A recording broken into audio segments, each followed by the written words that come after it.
Baik, perkenalkan saya Berliantoni Daron Usup dengan NIM 243030500323. Di sini saya akan membahas mengenai implementation defense, mengenai tentang link phishing yang pada WA. Baik, lanjut ya. Apa itu implementasi defense? Nah, implementasi defense adalah penerapan langkah-langkah pertahanan untuk melindungi sistem, data, dan pengguna dari serangan atau ancaman keamanan, misalnya phishing di WhatsApp. Tujuannya agar potensi serangan bisa dicegah, dideteksi, dan ditangani dengan baik sehingga kerugian dapat diminimalisir. Implementasi defense ada dua kategori, yaitu kontrol teknik atau technical control. Kontrol teknik adalah perlindungan berbasis teknologi yang menggunakan perangkat lunak, aplikasi, atau fitur keamanan untuk mengurangi risiko serangan, biasanya berupa sistem otomatis yang berjalan di perangkat, aplikasi, atau jaringan. Kedua, pertahanan berbasis manusia atau human-centered defense. Human-centered defense adalah perlindungan yang berfokus pada perilaku, kesadaran, dan kewaspadaan manusia. Karena banyak serangan phishing memanipulasi psikolog korbannya, manusia sering jadi garis pertahanan pertama. Tips and trick implementasi defense. Baik, untuk control defense teknis atau technical controls. Technical control ini merupakan keamanan yang merupakan teknologi keamanan berupa aplikasi atau fitur keamanan bawaan. Jadi ada beberapa cara untuk mengaktifkan keamanan. Bisa untuk melakukan penyaringan, mengaktifkan penyaringan email atau email filtering system. Meskipun serangan terjadi di WhatsApp, sistem penyaringan email tetap relevan. Penipu sering sekali menggunakan email untuk mengirimkan tautan awal atau sebagai langkah kedua setelah korban berhasil diretas. Pastikan sistem penyaring email perusahaan atau penyedia email pribadi Anda diaplikasikan dan dikonfigurasi dengan baik untuk mendeteksi phishing. Berikut adalah langkah-langkahnya. Pertama, buka Gmail. Kedua, pada kotak penelusuran di bagian atas, klik tampilkan opsi penelusuran. Seperti ini, bagian yang ini. Masukkan kriteria penelusuran. Jika ingin memeriksa bahwa penelusuran Anda bekerja dan benar, lihatlah email mana yang muncul dengan mengeklik telusuri. Jadi ini adalah pesan yang cocok dengan kriteria penelusuran Anda. Ini buat kriterianya atau buat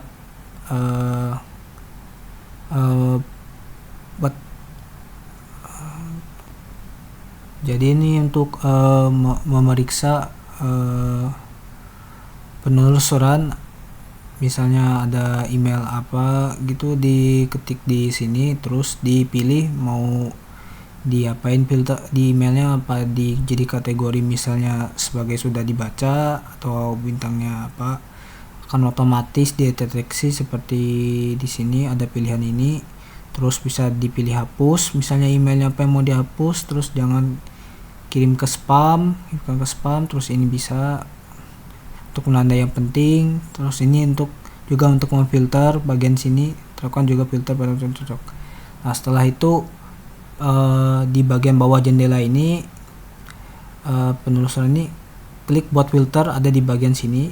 Sebenarnya gambarnya kepotong. Pilih apa yang ingin Anda lakukan dengan filter tersebut. Terus setelah selesai memilih sini atau sudah ini, tinggal klik buat filter.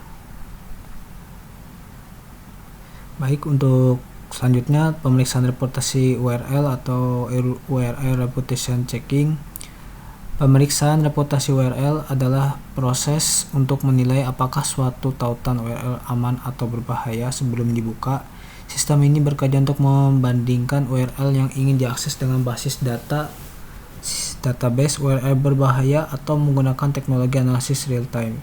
Fitur ini dapat diaktifkan melalui browser. Google Chrome dan Mozilla Firefox memiliki fitur safe browsing atau sejenisnya yang akan otomatis memperingatkan pengguna jika mereka mengklik tautan yang berbahaya. Cara mengaktifkan fitur safe browsing: buka Google Chrome, terus klik icon titik 3 di pada sudut kanan atas, lalu pilih setting atau setelan.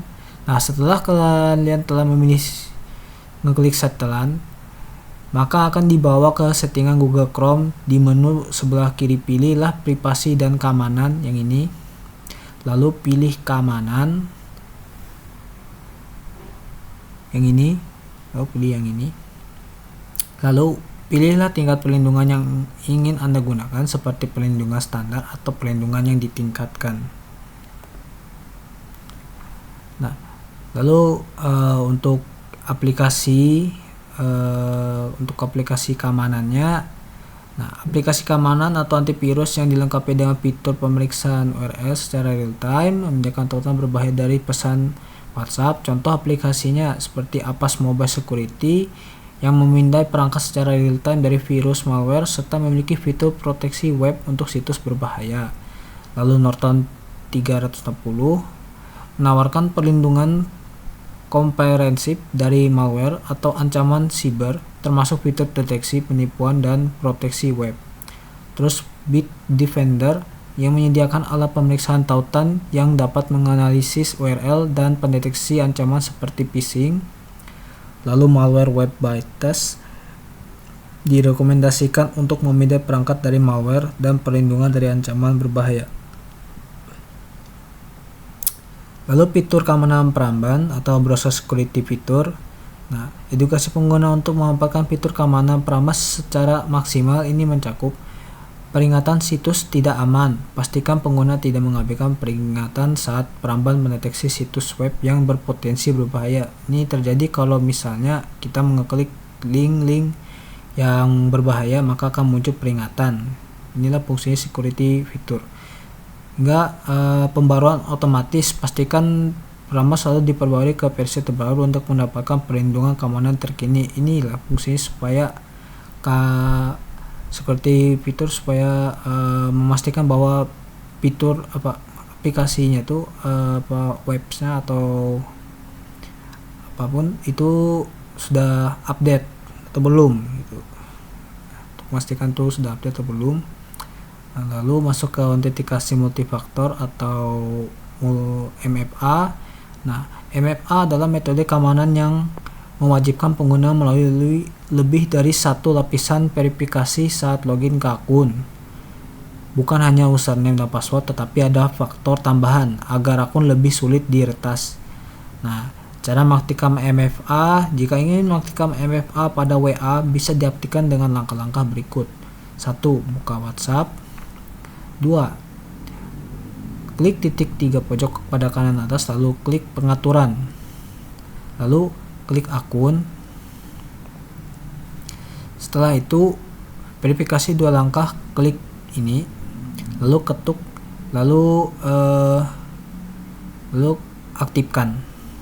Nah, untuk MFA bank online atau media sosial dan e-commerce, ini penting juga diaktifkan agar peretas tidak mudah mengambil uang, data pribadi dan akun pengguna setelah kalau misalnya mereka berhasil menghack